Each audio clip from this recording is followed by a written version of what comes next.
So that's the secret, I guess, to property investing. That saved £130,000 just in interest payments on the finance side and stamp duty savings alone. So many different ways that you can add value to property. It's not just through refurbishment. When I'm looking at a property, I always try and be quite open-minded with it. So I really think of it as just one box and forget about the internal walls and really just look at what is actually the best use of space. How do we design this property in the best possible way? And I see a lot of investors out there trying to get a square peg into a round hole because they've got a strategy in their mind and they're trying to apply it to every single property that they go and view.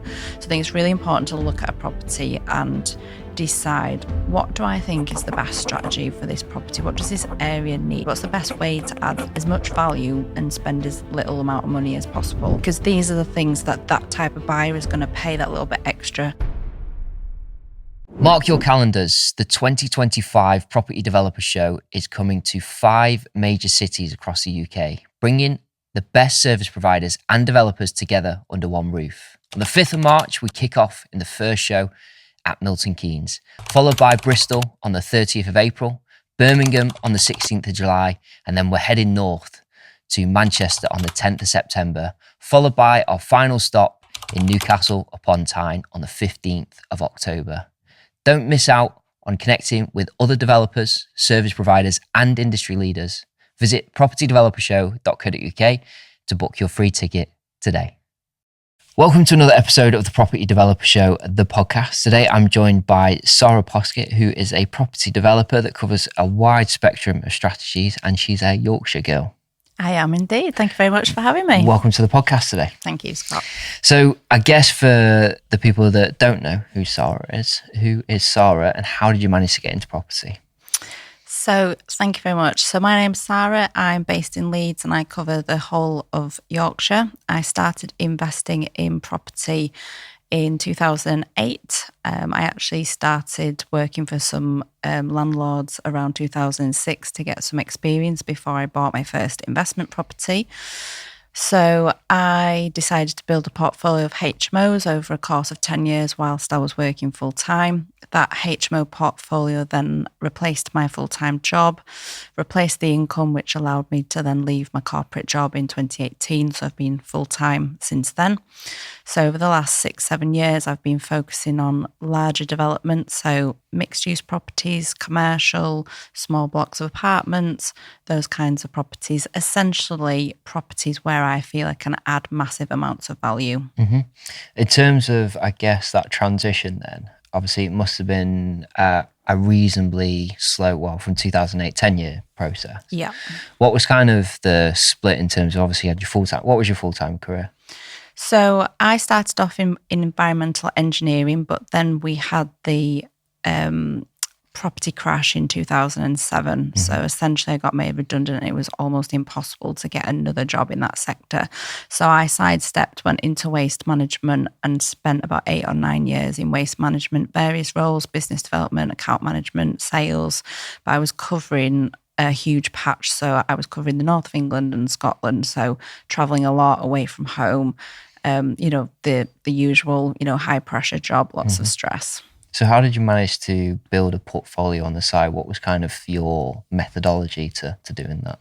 I think just kept it really, really simple. I'd gone to university in Leeds and, back 20 years ago, the quality of accommodation was incredibly poor. Mm. We've seen a massive transformation in the HMO market over the last 20 years.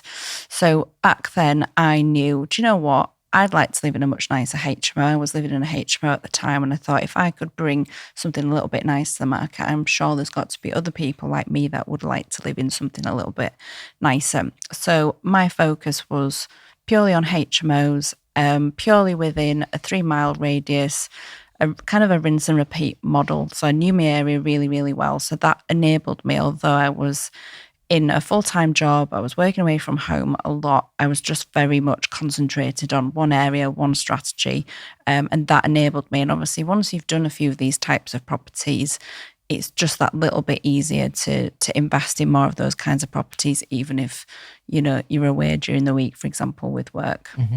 In terms of, I guess, the sort of financial side of that, were you in essence doing the sort of buy, refurb, refinance stuff, or were you kind of just using the money that you make in your corporate job and just investing that, and like more of a kind of building up the pot and then investing again, or were you kind of recycling the money? What was the kind of strategy behind the scene? You're smiling there. I'm smiling.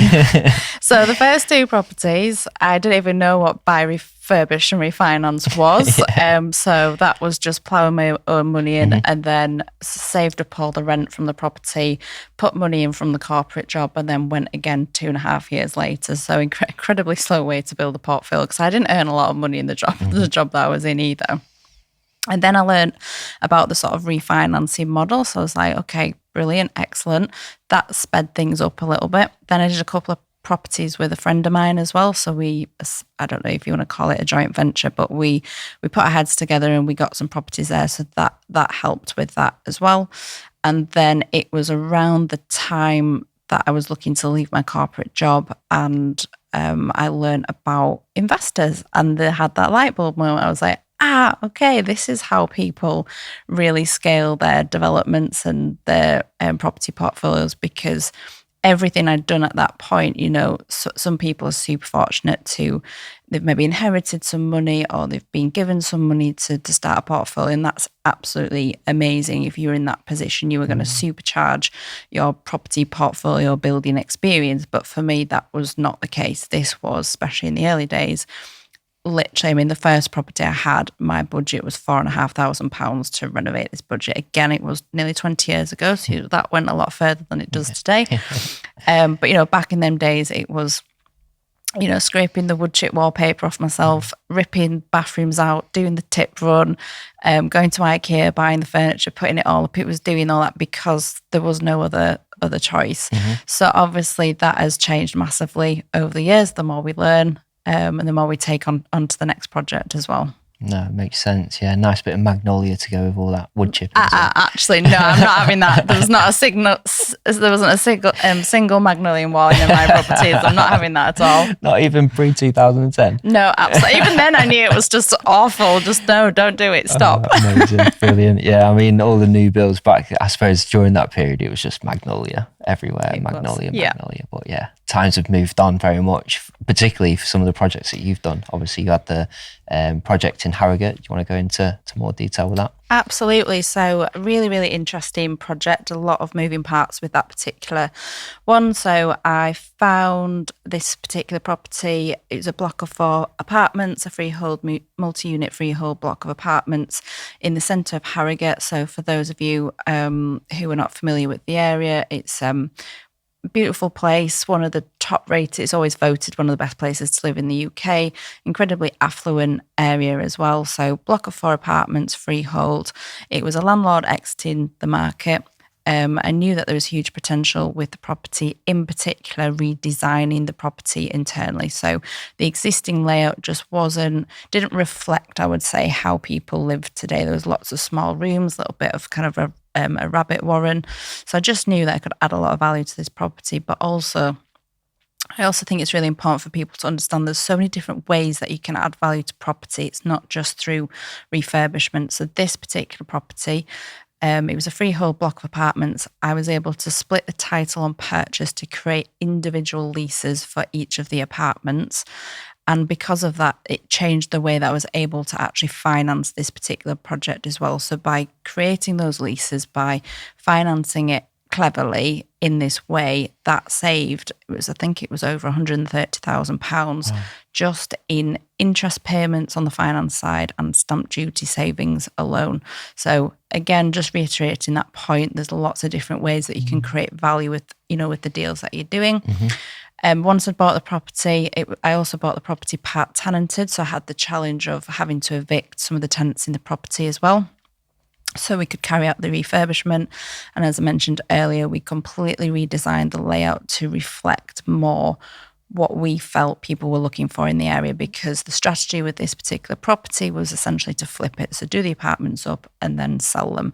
So because of the area it's in, very, very particular kind of avatar in mind, or buyer at the end, but it was a beautiful period property, think, high ceilings, original mouldings, coving, that kind of thing. And these had all been hidden, when it was a rental property previously. So just being able to showcase that, reinstate, because these are the things that type of buyer is going to pay that little bit extra for as well. And I think when you're flipping properties, it's incredibly difficult because the margins can be quite small. So it's really making sure for every pound that you spend, you are maximising the return with that spend. So these properties, as I say, renovated, completely revamped the layout. So lovely open plan living spaces, kitchen, living, dining, all looking onto the beautiful grounds, as opposed to the setup before, which was looking at the back where the bins are and all the cars park. So just these little things to create value with the property. We also carved out some of the outside space. So some of the apartments had their own dedicated outside space. Post-COVID, I think that's kind of top on a lot of buyers' wish lists as well. So, so many different factors there. We've put the properties on the market for sale. I'm pleased to say that all 4 have now sold. And it's been really, really interesting listening to a lot of the feedback as well from people that have viewed the property in terms of just absolutely loving the style of the property, because we very much tried to keep it in line with that kind of Harrogate feel. It's not we've not done it super modern. We've just tried to create that balance. So we've got a mix of first-time buyers, people that are retiring, people in their 50s. So it's really appealed to a much wider market than I thought it would do at the beginning. Amazing. So I guess rewinding to the beginning of that deal then, where did you find it? And also, what was your kind of approach to that kind of added value piece that you were talking about? Like, did you already think, okay, well, I can make that, 6-figure saving by doing this and, not avoiding stamp duty, it's not the right word, but it's all legal. Excuse me, there's no avoiding of any kind of tax, thank you. What is it? Tax avoidance or tax evasion? I can't remember what's what, but one's legal and one's not. So you did the right one. I did the right one, thank you, Scott. So this particular property I found on Rightmove.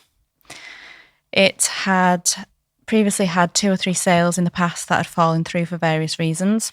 So I'd just really gone back to, it was through an agent. So, didn't really have a relationship with the agent before seeing this property, but, tried to develop a little bit of a relationship with the agent. It was really, really tough actually with this particular property, because I think when sellers have had offers on their property before accepted and then they fall through, the challenge is they've then got in their mind that they think the property is worth X amount and they've already started spending that money in their head. Yeah. So for them to consider a reduction in the price is really, really challenging. And I think as well with these kind of deals, it's always looking at, you've got the price paid, but you've also got the terms of the deal as well. He didn't want to evict his tenants from the property, and I really didn't want to take on someone else's tenants in this property either. So we had to try and navigate that as well. In terms of the early stages, in terms of the title splitting, that wasn't something that came up in the beginning. That was much later down the line, in terms of sort of 6 to 8 weeks down the line in the conveyancing process. So that wasn't an issue, because essentially it's a paperwork exercise. The seller's getting the same amount of money, so generally they don't care how it's done, as long as they're not losing out financially. Yeah. So that wasn't an issue. So the challenge as well with this particular property was I had viewed it in March 2022, had the offer accepted in June 2022, and then we had the change in government that October. So when the bank came out to value the property, in fact, step back, I had the property valued independently. The valuer had not downvalued the property, but said that he felt it was worth less than what I'd agreed to pay. So I had to go back to the vendor. He wasn't very happy and said, look, I'm putting the property back on the market, and then changed his mind and we agreed this new price.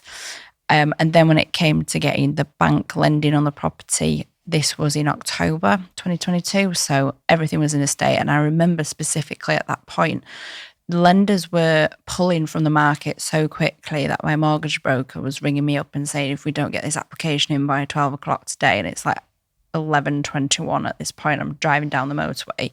It was like, there might not be any lenders left for me to go go to. Like, it's insane to look back on that particular period of time. Anyway, obviously we did get a lender in place, but when they came out, they valued it even lower again. So having to have that really awkward conversation, because I really wanted the property. I knew I could add all this value to it. I just wanted to get on and do. I think sometimes we think investors and developers were all about just trying to hammer the price down. Quite often we're like, no, we just want to get the property bought and, and crack on with it. Yeah, so we had that second price reduction at that point. So it was really tough. So it wasn't actually until the following February 2023 that we actually completed on the purchase of the property. With less than 24 hours to go until that mortgage offer ran out as well. Wow, we've got some good solicitors then. Yeah. Wow, yeah, I've managed to juggle that act as well, but not quite 24 hours. I've gone over auction deadline by 48 hours, but luckily the seller was probably not going to sell the property as quickly as we were going to buy it. So, it can be pretty touch and go. That's pretty tough, yeah. Yeah, and that period when the swaps market obviously was just changing literally by the hour, and lenders were just pulling rates left, right, and centre. And then Liz Truss did her expansionary fiscal policy. And everyone was like, oh my God, we're all going to die. And the market almost passed out. So luckily, we all have kind of bounced back from that in a way. But it was only 2 years ago as well. I mean, since COVID, I think the markets have just been in an absolute chaos. It's just been chaos. It really has. And I think if you've managed to navigate successfully over the last 4 years and continue to buy property or have a business or have a career, then the next 10 years, you're going to have some level of... Don't you tempt fate, Scott. Touch wood. Well, Christ, the tensions that are going on in the Middle East at the moment, no one knows really, do they? So, absolutely not. But let's not have another pandemic anytime soon. Amazing. So in terms of, I guess, that whole floor plan piece, when you were kind of looking at it originally, and hopefully if you've got that floor plan, we might be able to put it on the YouTube video. Kind of what did you take it from in terms of like, was it a 3-bedroom and like some of the rooms were kind of like a boxy office and you kind of made those bedrooms a little bit bigger, or you've kind of, how have you kind of navigated the floor plan? Really interesting question. So when I'm looking at a property, I always try and be quite open-minded with it. So I really think of it as just one box and forget about the internal walls and really just look at what is actually the best use of space. How do we design this property in the best possible way? So these apartments were 2-bedroom apartments at the time anyway. I kept them as 2-bedroom apartments. So they were all about 80 square meters.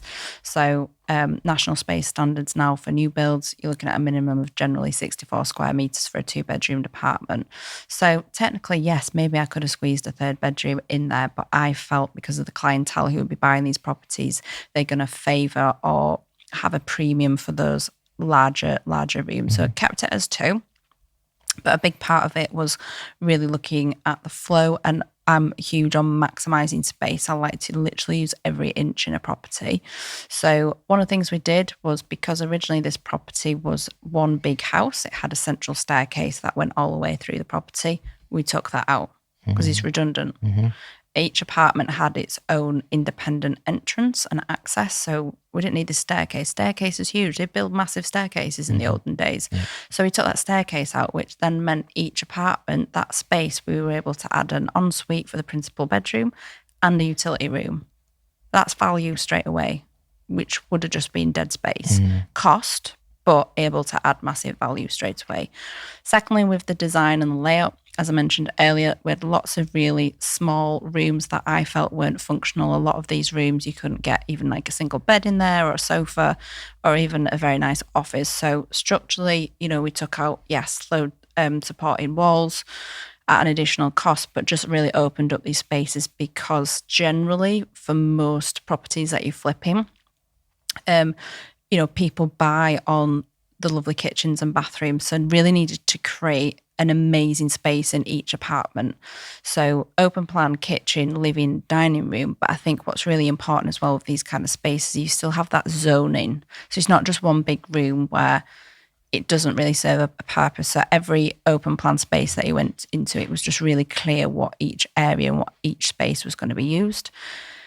We also looked at what room do you spend the most time in where you're awake. So the front of the property was stunning, beautiful sort of tree-lined, leafy paths and gardens at the front. So I really wanted to make sure that those open plan kitchen living spaces were looking onto that beautiful aspect, because previously they were at the back of the property, which was not as attractive. So all of these things really just created a much nicer layout. The other thing as well with it being flats is trying to make sure we had the same layout on each flat, so that the noise carries, so you didn't have a bedroom under a kitchen living room, for example, from the flat above.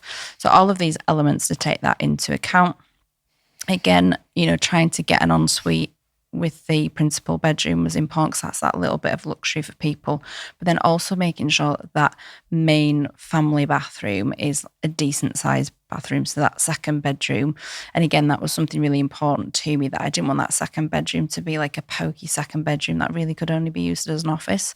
So making sure it was a really, really good size double, but also to make sure that the family bathroom reflected like a decent size bathroom that was done to a really high standard with that as well. And then, as I say, with it being a flip with the kitchen, and because the property is an unusual shape and where the kitchens were going, it was a curved wall. So, having to fit bespoke stone worktops. I mean, anything bespoke in property, it's just like 2-3 times the price of like anything that's standard. So, but we had to do that. So little extras that we added, instant hot water tap, for example, in the kitchen, slightly higher grade appliances that compared to what we'd put into a rental property, for example. We put induction hobs in that have these fancy, so you don't have to have an extractor cooker hood above. It's like a pull-out thing. It's like magic. I don't know how any of it works. Don't even have it in my own property. But just a few little things like that hopefully when someone comes round to view the property, they think, oh yeah, a little bit of luxury, I'd like this in my life. And just enough to just jump out and set itself apart from the other apartments out there for sale in a similar price bracket as well. How do you sort of determine going for that type of finish then? What, obviously you said Harrogate's a nice location, but what, I imagine the flats weren't amazing before you started to refurb them. Like what sort of edged you towards going, right, well, let's go for the higher end market, and instead of just going, let's go middle ground, play it safe, kind of more affordable? What kind of edged you towards that higher end? I mean, I don't really play it safe. I think you've got to be really clear from day one exactly what your exit strategy is. So I'm definitely not somebody who thinks, oh, well, I'll buy something, I'm not quite sure what I'm going to do with the property. I'm laser focused. Day one, this is what we're going to do with the property. Because I was wanting to flip and sell the property on, if I can create something that is much better than my competition out there, then the likelihood is I'm going to sell it far more quickly, which means there'll be more profit in the deal as well. And it's really just understanding the market in that area. My understanding of the market at that particular time was that people that were buying a property like that in that particular location, they didn't really want something that was run-of-the-mill. They wanted something that they could just move straight into, and they didn't want to be thinking, well, it's not quite to my taste, I'm going to have to redecorate, I want to put a different worktop in, etc., etc. So it's just really understanding the market out there and who I imagine that client to be. Would I have done that same finish and style in another area of Yorkshire? Probably not. It was very particular to Harrogate and the kind of people I was trying to attract with the apartments. If, say, someone had never invested in Harrogate before, what kind of, I'm assuming you've kind of got a bit of local knowledge anyway, being obviously based in Yorkshire, but is there a process maybe people could follow, or maybe who they could speak to, the due diligence side, that they could sort of gauge on whether an area is right for that kind of project? I mean, I think... Or do you think someone needs to be local to understand the kind of economics with that kind of area? I'm really torn with this question because I'm based in Leeds. I like to be within an hour and a half's drive of all of my properties. Because I'm the same. I'm only invest in Cheshire, probably 15, 20 minutes from my front door, I invest? Yeah, I think this is a really difficult question, because I really wouldn't want to deter somebody who is maybe living in an area where their strategy doesn't work and they have to travel 200 miles, because I think hats off to you, because I probably wouldn't do that. No, mate.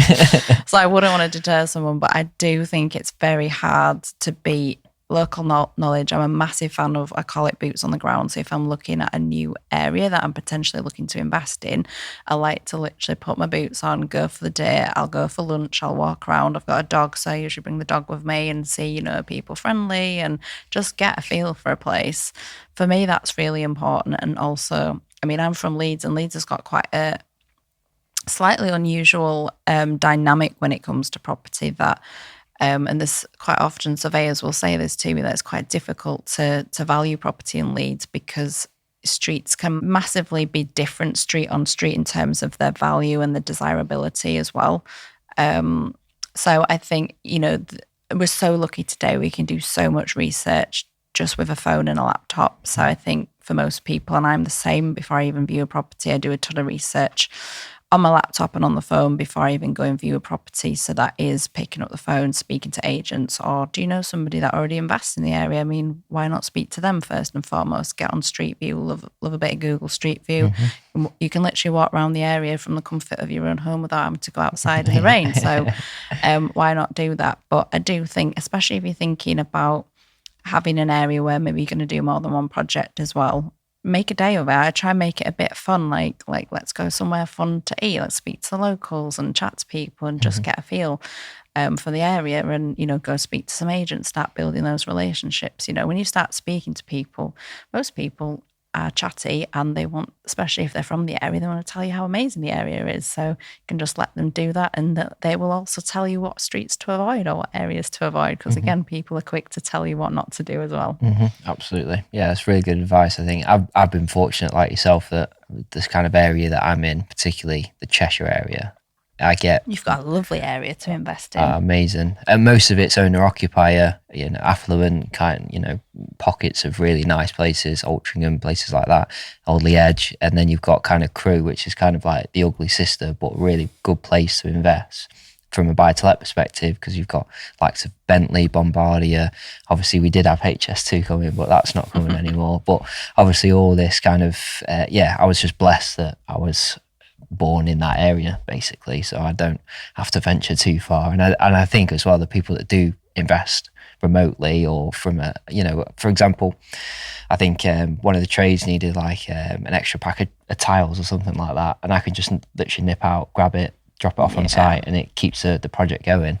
Unless you, obviously, for me, it was a small refurb, so I didn't need a project manager. But if you're buying a flip in, you know, Bradford, and you're in London and someone needs a pack of tiles and you've not got a project manager, it's going to be 3 to 4 working days before you can turn that around. So I honestly, hats off to people that do that, for sure.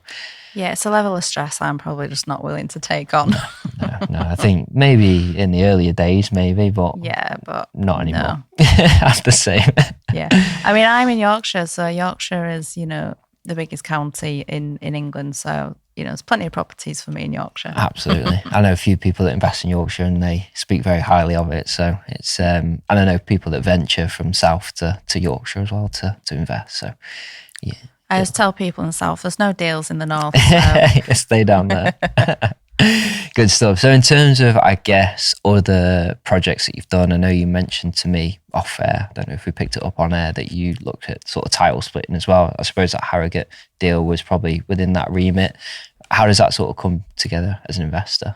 I suppose, let me just add to that though, you did say to me as well, I invest in anything that makes money, basically. So what's your kind of methodology behind sort of investing in property or looking at deals?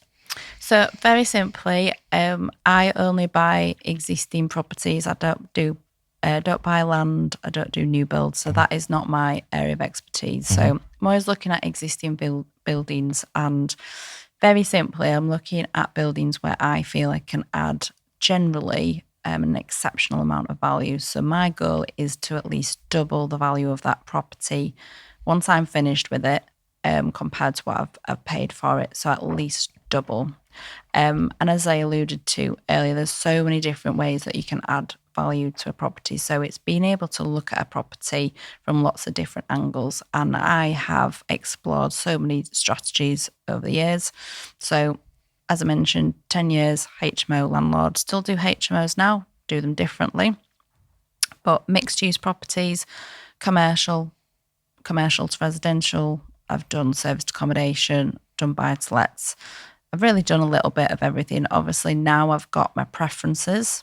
So certain strategies that don't really bother with, because I think for all of us, there's those passion projects, there's those projects that just really get us out of bed in the morning. So for me as well, it's also understanding what the exit is. So with a particular property, I'm looking at what do I think is the best use of this building. So again, I see a lot of investors out there almost trying to shoehorn or trying to get a square peg into a round hole because they've got a strategy in their mind and they're trying to apply it to every single property that they go and view. So I think it's really important to look at a property and decide, what do I think is the best strategy for this property? What does this area need? What's the best way to add as much value and spend as little amount of money as possible? And sometimes I look at a building and I think the best strategy is X, but I don't like doing X, so I'm going to move on and do something else. So that's really how I look at a property. That makes sense. I've kind of got to that point now, probably similar to you, where if something doesn't fit originally when I first started out, I'd do anything, whether it be buy-to-let, flip, HMO, service accommodation. If it made money, I was doing it. Whereas now I'm so much more selective with what fits my criteria.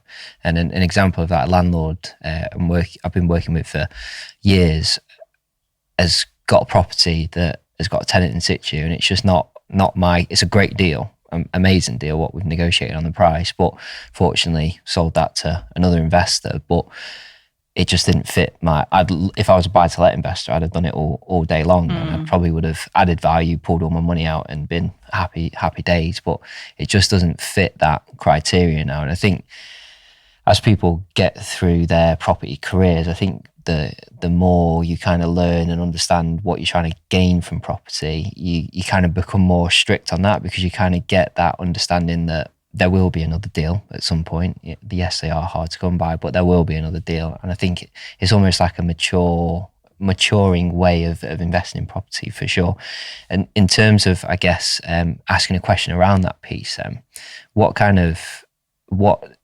I suppose formulates your strategy with that kind of regard? Like why is it that you do HMOs and flips? Like what kind of falls into that? So I think as well, the more experienced you become, you also start looking at your own time as well. So time for me is probably a lot more valuable than it was 20 years ago.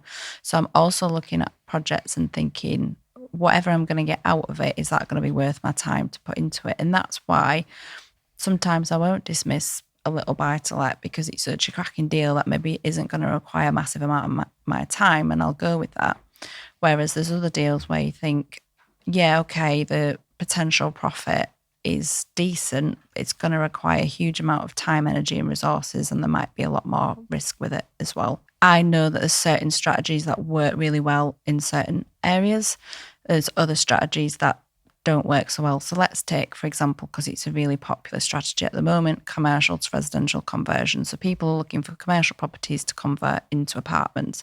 But there are lots of pockets in Yorkshire where that strategy doesn't work. So I've had, look at properties and you think that's ripe for converting, but because construction costs have gone up so much, there are actually areas, and they're not horrible, terrible areas in Yorkshire, but there are areas at the moment where the cost per square foot to build that project out is more per square foot than the property will be worth when it's done up. So you can't do that strategy in that property. So it's also learning and realizing very quickly what's going to work in different areas. Generally depending on the project, if it's a flip, we talk about sort of how much developers profit we want in it. I would probably say generally 20% and above, but if might be 15%. But again, if I know that it's not going to take up much time, energy, and resources for me. If it's in an area I know really well and I'm super confident that we'll get the end result, I'd probably go for that rather than something with a 30% profit that's maybe in an area that I'm less familiar with, that's going to take longer, that maybe there's more risks associated with it. Because for me, I'm quite a low risk developer. Other people would go, actually, do you know what? I'm going to go for the potentially higher profit. It's whatever gets you out of bed in the morning, I suppose. Absolutely. So rewind into 2007. When did you buy your first property? 2006? 2008, I bought the first property. So rewind into then, and this is an open question, so you can answer it in any format you like. What bit of advice would you give to 2008 Sara? I'd have bought more properties much sooner. I'd have done more. I mean, I don't know how because I had no money, but if I could go back in time. I suppose your advice then would be find an investor. Yeah, because that was just the massive missing piece to my puzzle. Once I learned about investors, my property business, it's just 10x'd since then. Yeah, I was the same. I mean, I was working, saving, thinking this is going to be my pot I'm going to put into a buy-to-let, and then I'll carry on working and I'll buy another one. And then I worked for a creative HMO letting agents that were kind of doing all the big strategies, the lease options, stuff like that. And they just lifted the curtain slightly, and I was like, oh my word, this world is, why am I still working? Yeah. And unfortunately, I left them, despite them, giving me a job very kindly, after learning all their somewhat secrets, and started investing straight away. Figured out that I could use other people's money to invest in property. And when people would say, obviously it was 23 when I bought my first property, and we bought 5 or 6 in the first sort of 12, 18 months, and people were like, blimey, how did you do that? And I was just figured out I could use other people's money, and that was it. The rest is history. So that's the secret, I guess, to property investing. It has, I think, for scale. I mean, I work because I also have a coaching practice, so I do work with people who are in a very fortunate position that they have a reasonable sum of money of their own money that they're able to get started in their own, building their own property portfolio. And there's absolutely nothing wrong with that. And I always say that to people, it's not every single person that wants to leave their job. Again, a lot of the people I work with, they are business owners or they're in jobs that they love anyway, but they've got surplus funds and they just want to make sure that they're putting those funds into a vehicle that's going to help kind of secure their financial security going forward. So everyone's situation is different. And, these people, again, probably think, I'll be able to buy, say, 2 properties and that's it.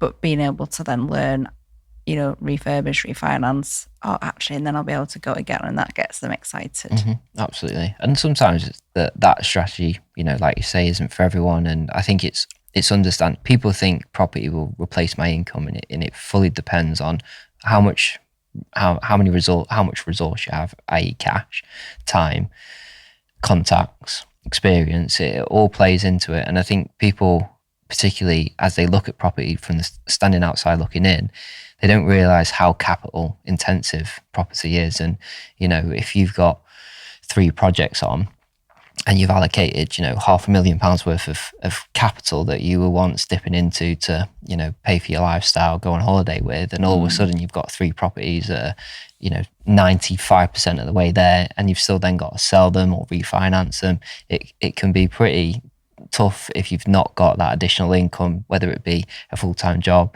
a business, other properties, if you're fortunate enough that you're in that position. And I think people don't prepare themselves for that in a way, particularly when they're just starting out. They think, I'm going to buy a few HMOs and then replace my income and leave my job, and ends up being 10 years rather than the 2 years that they're hoping on, for sure. Yeah, absolutely. And look, we've probably all been in that position where you've had to pay everyone on a Friday and you realise there's nothing left to pay yourself. So everyone's been there, I think, in that position.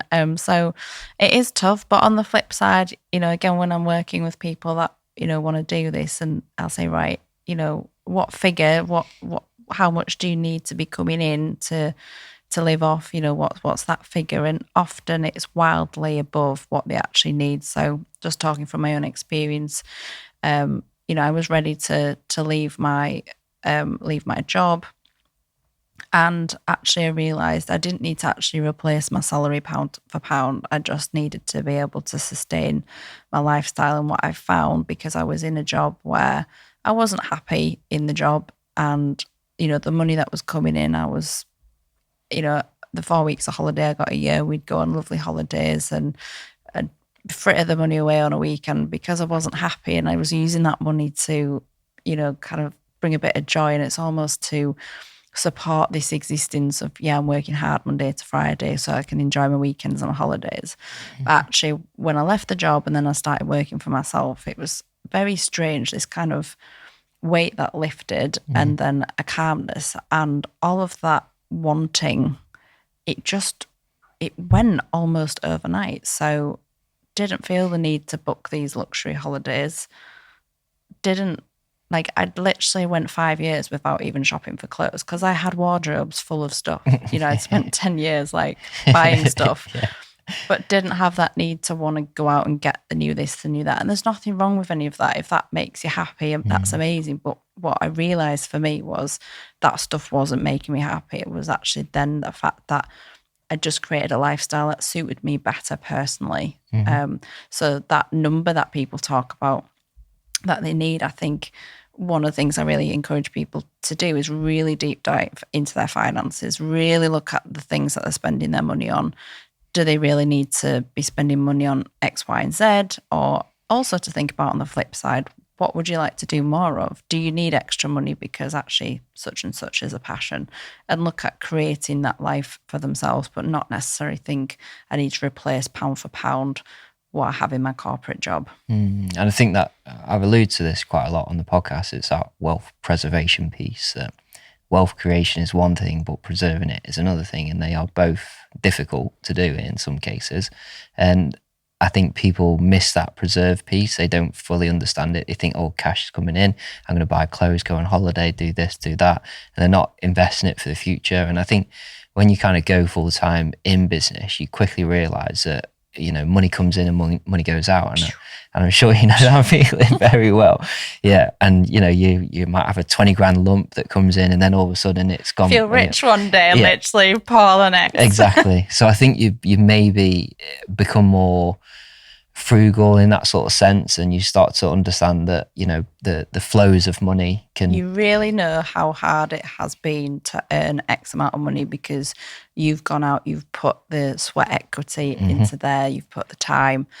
When we're working for an employee, as long as you don't do a terrible job, it's unlikely you're going to get sacked. So you're picking up that paycheck at the end of the month kind of regardless. When you work for yourself, if you're not getting up and you're not putting the work in, that money isn't coming in, and then how are you going to pay your bills? But I have to say, you've got to remember either the first flip you did, the first property you did, that first payment that landed in your bank account, whether that was a rental payment or you flipped it. I mean, when you see it coming, you're like, I did that.